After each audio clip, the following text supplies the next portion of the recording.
Hello everyone, welcome back to the channel. So, today we're looking at my overhead door Phantom model 777CD. And today, as the title states, we're going to be doing a full review of this opener. So, here it is. Like I said, this is an overhead door Phantom model 777CD. This one was made 47th week of 1995, so this one is a very early Phantom. The Phantoms came out in 95, as well as the Legacies, the Genie Pro Maxes, and the Genie Pro Stealths. This one has the 1/2 horsepower DC motor. This is the overhead door version of the Genie Pro Stealth. So, this one would have came with the C-channel rail with the belt. But I don't have a C-channel rail, so I'm using a T-rail with a chain because that's all I have that works. So the T-rail bolts up to those two holes right there, and then you have this sprocket here that has the two screws on the back. The C-channel rail would bolt up to those two holes right there, and then the sprocket would be kind of built into the rail a little bit. So, obviously this one is a double light unit. This one would have came with two light covers, just like this one right here. I just don't have them. But, the wall button that would have been on this would have been basically the same thing as this, except it would have said overhead door instead of Genie. And same exact thing goes for the remote as well. This would have said overhead door instead of Genie. This one does require safety sensors. The original sensors on this would have been the square kind, but all I have is these. But so if we take a look at the back here, there's a lot of stuff to note back here. You have your wiring. On the top there is your white wall button wire. The second terminal down is the black wall button wire. The third terminal down is the it is the white safety sensor wires, I believe, and then the bottom terminal is the black safety sensor wires. You have your limits right here. There's the down one, so you turn it counterclockwise to close more and clockwise to close less. And then the up one is up in the case here, but it will be right here when the door is open. You have your limit set lever right here. Over here is your force controls. So, let's go ahead and run it. We'll run it with the wall button here, and here we go.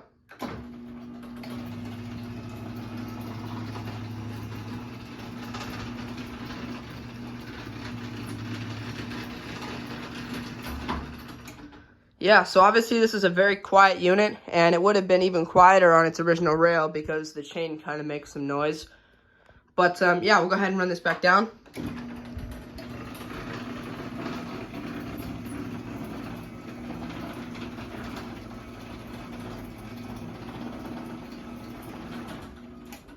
So your speed on this is basically around the same as, your average Chamberlain motor.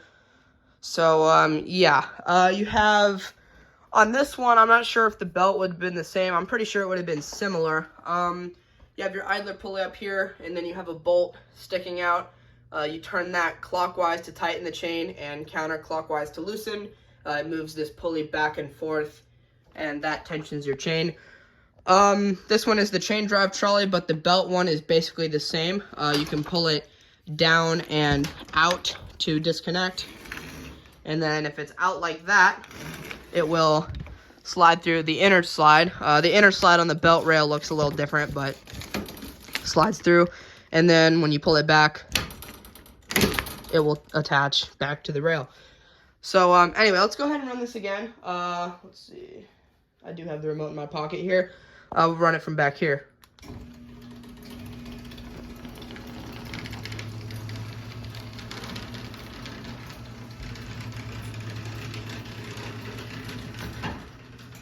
So this one does have slow start and slow stop.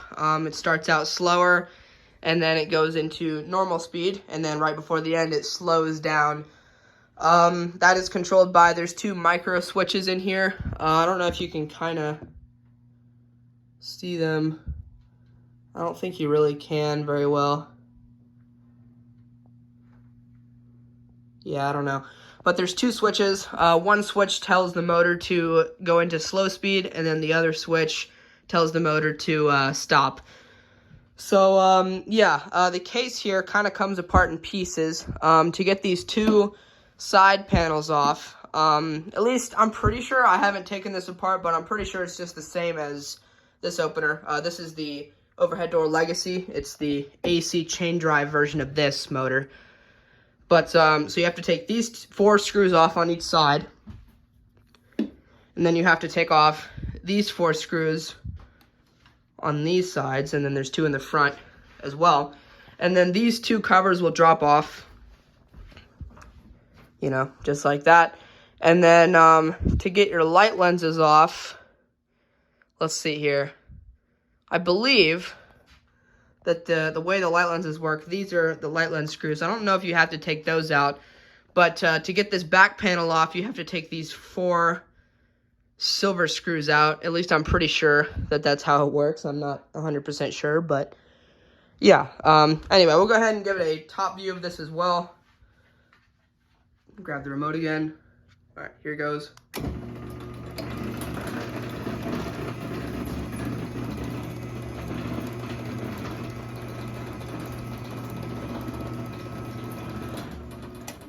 Alright, we'll run it one more time here, and I'll show you the limit system in here. Actually, well, no. It's better to keep the bulb in. I'll show you the limit system. So that goes around, and this wheel in here is turning. Then eventually you'll see the up. You can kind of see it in there. So that stops. This one, the sensors do work on it. When you trip the beam, does reverse. No blinking of the lights on this one. And then the force also works. And same thing, no blinking of the lights. Go ahead and run this down again.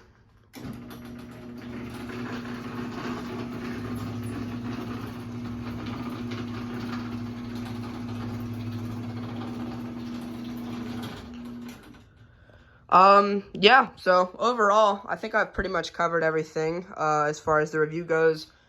There's your little warning tag right there.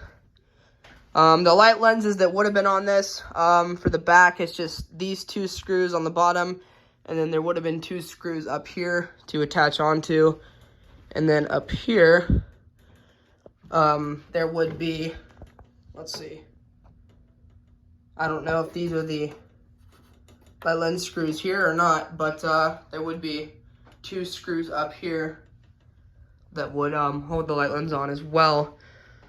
So I'm not really sure. I'll have to take this thing apart. I will do an uncased video of this one as well, just like I did the Legacy.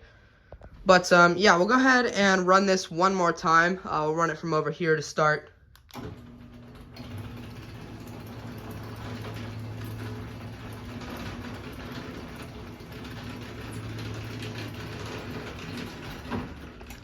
Alright, we'll go ahead and run this back down one more time, and then that will be it. We'll run it from the wall button.